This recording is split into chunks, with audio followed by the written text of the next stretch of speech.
SK Vibemaker. Today we got South London in the building, man. His name is Poundz. What's going on, man? Love, bro. Big up, man. Love. Yeah, man. I'm How you alright feeling, man? still. How's this year treated you, man? How's this year been in the musical life of Poundz? It's been all right, It's been a bit rocky though, because obviously, Corona's been restricting a lot of things, man. Like no shows are happening. It's a bit mad. You know what I mean? Gotta wait till next year. How have you managed to navigate through this difficult year with the pandemic, with Corona, and trying to stay motivated with your music and stuff? Literally just staying true to myself, stay true to the hustle, make sure still keep up on the creativity side, make sure I'm always trying to plan and get bigger and better in each song, each visuals that I drop.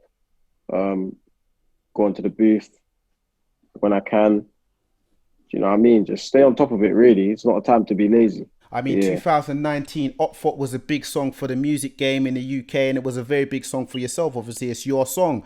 How would you describe what Opp Thot has done for your career, man? It's done wonders still. So, like, ever since I've dropped that song, everything's been like take off in it. You get me? It's been crazy.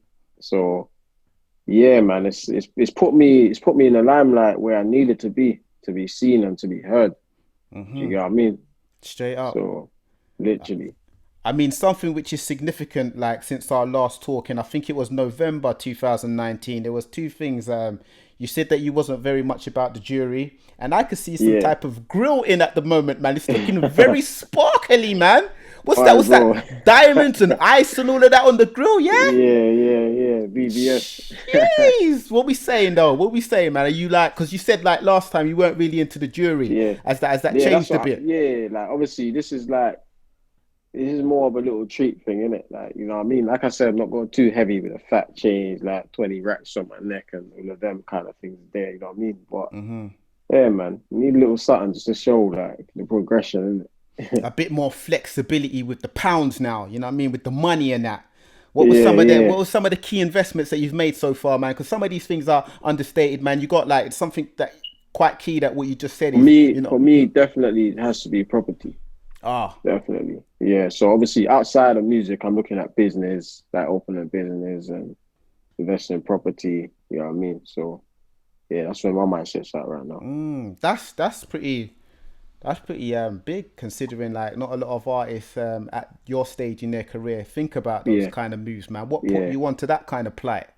Just people I'm surrounded by. Obviously, long-term goals as well. I want to be set up in life long-term, innit? Like, obviously, music's only going to last a certain amount of years. You get what I mean? So, got to make the most of it whilst you can. People are seeing like a theme in your music. Opp Thot, one of your biggest songs to date, Smooth Criminal, and now Tik Tok, all synonymous with dance moves that you've came up with as well, man. How much of a challenge do you find it to have a song which is big and have a dance move with it that sticks and like sort of makes an impact? How much of a challenge is it to come up with them dance moves and stuff, man? I mean, obviously, it's not easy, innit? But obviously, like I said, innit? Like, for me, I'm high on the creativity, like, with music, innit? Like, obviously, music is an art, innit?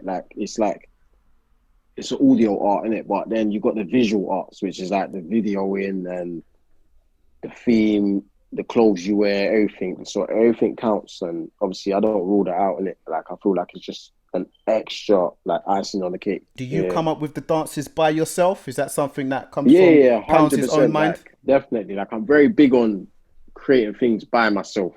Not simply because I want all the credit and that, but it's just the way I've always known to create music, innit? Like, I've always been writing my own stuff. So yeah, that's all I know, really. And if anyone checks out our last interview, man, you spoke about singing before you was rapping and wanted to very much get into the melodic side of things with your own music. So have you recorded any of those fully singing type songs yet, or melodic, very heavily melodic songs yet? 1,000%. They sound wavy, man. Like, I can't wait to get them out there. Just show like my versatility, innit? So you're not scared to show that side of yourself, because for even before Opp Thot and that, people saw Pounds as more on, the spitting and, more the harder side of things. So you're cool with coming out with the melodic side of things, and maybe people questioning your hard side. No. I'm cool coming out with it, man. Like, literally, like, obviously, like I said, it's not going to be too soft, innit? Like, it's basically just a different style, really. Like, it'll cover the same topics. Like, I'll try to bring a fresh vibe, but Yeah, man, it's all about the finesse, realistically, innit? It's how you deliver it. So Like, Honey, another one, man, another banger in the yeah, bank and that, man. How did you feel about how that song was received? it done well for what I kind of expected of it. Obviously, it was at the very peak of the pandemic, innit? So, as we do know, the music industry was down, radio was down, clubs, there was a lot of things that could have affected the song. But you know, it's coming up to 1 million views right now. So yeah, man, it just basically was more like an experiment to see of what I can do at my lowest point.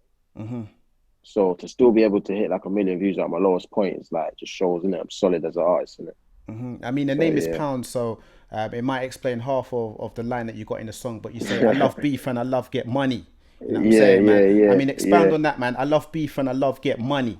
Do you know what it is? Like obviously at the moment when I made the song in it, man, I was just in a gas element of my time in it. Like, you know what I mean? In the studio, just gas on my Hennessy and that.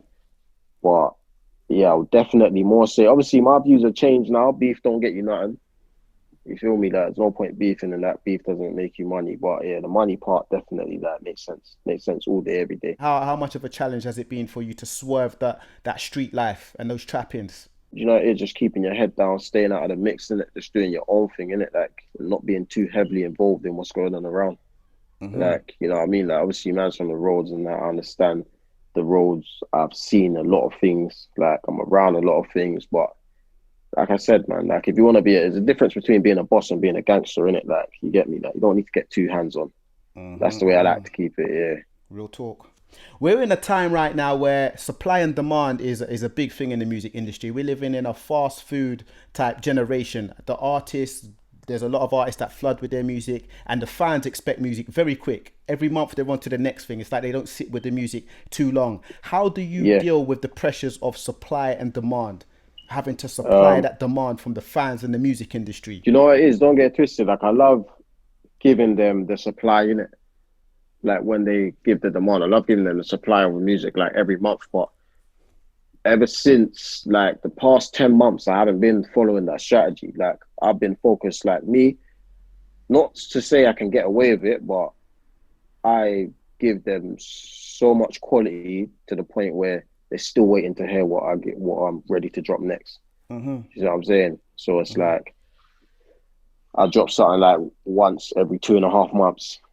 You get me? And But you're yeah, man, we calm with that. can. Yeah, calm with it. But obviously now it's like now keeping my foot on the gas. Like there's no breaks. Like literally no breaks. Yeah. So expect something every 4 weeks. In our last conversation, you spoke very much about your global ambitions and your out the box collaborations, which you hope to, get on with. Yeah. Have you made much steps with those global ambitions and some of those out the box collaborations? Not just yet in it, but obviously, like I said, over the next 6 months, you will see a lot of changes being made. Like a lot of changes. Like so. Yeah, man, it's just expect big things. Like honestly. The gift and the curse in having the winning formula is that people will question your strategy. So one of the Yeah. critiques and things that people have tried to fire at you is that you are rinsing or using the same formula quite a lot with Opp Thot, with Smooth Criminal, with the dances, with the particular sound. When you hear Yeah. things like that, what's your response, man? I just sit back and laugh in it because obviously I know my ability in it. Like I know like they're not even ready for half the stuff I got coming out. So it's just like, yeah, you're gonna swallow your words on the next release. So do you feel me? Like I'm pretty comfortable with it. Obviously it's good to hear feedback, it's good to know people want to change, but it's not a problem for me because I can do change within a click of a finger.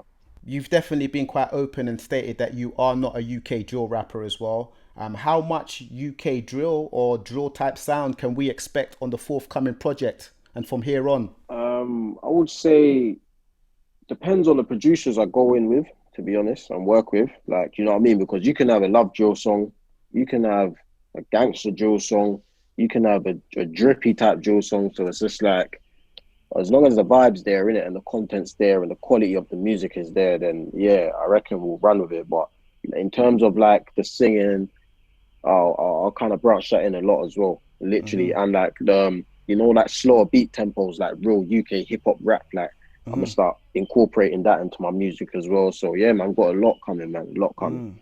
I know you've been Yeah, working with Hardo, M1 on the beat, yeah. Ghostly.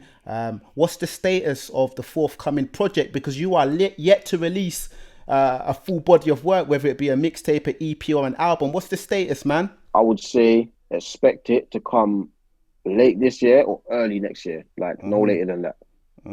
So round the corner, really. So you're cooking up a gourmet because you've had people waiting for a little while, man. I don't know if you feel like you got them waiting or you feel like the time is just right.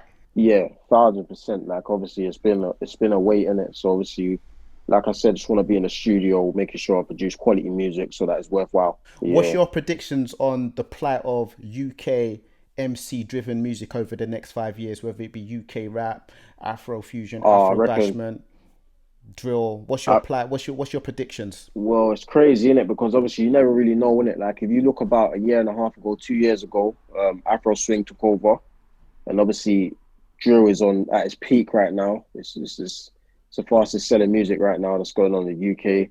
But I believe like there's still a lot more, man. It's not hit its full potential, man. Like, do you know what I mean? I feel like obviously once we start branching out with these Americans and doing overseas collabs with like even like going into the Latin Spanish market, like should be crazy, man. Literally crazy, yeah. The future's looking very bright for you, man. We've had a great conversation today. I feel like the only way to finish this interview is with Tik Tok. Now, you know, before we get into this, man, give us a little background into the story of the making of this song, man. With Tik Tok, obviously I had an eye operation, and I went to the studio, and then obviously I was in there with Honeywood and Elevated, both sick producers. They played me the beat, and it's very rare that I like the beat first time round. I normally skip through 60 beats before I find a beat in it, but yeah, obviously we got onto it straight away. It was a vibe. I came up with the line. She liked the way man moved, the way man leaned, the way man rocked. Then it just went from there, literally. And then I was struggling on finding a name for the song. And then one of them was just like TikTok.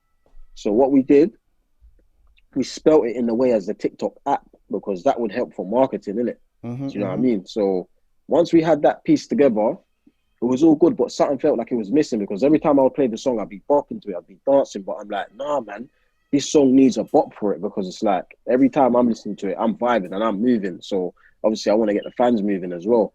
So then I was chilling with my little sisters and that, and then yeah, we came out with the choreography, man, and then just bam, it went from there.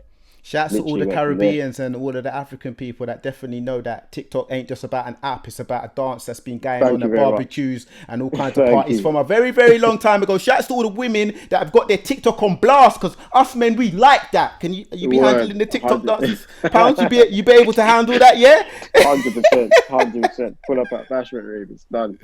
Trust me. SK Vibemaker.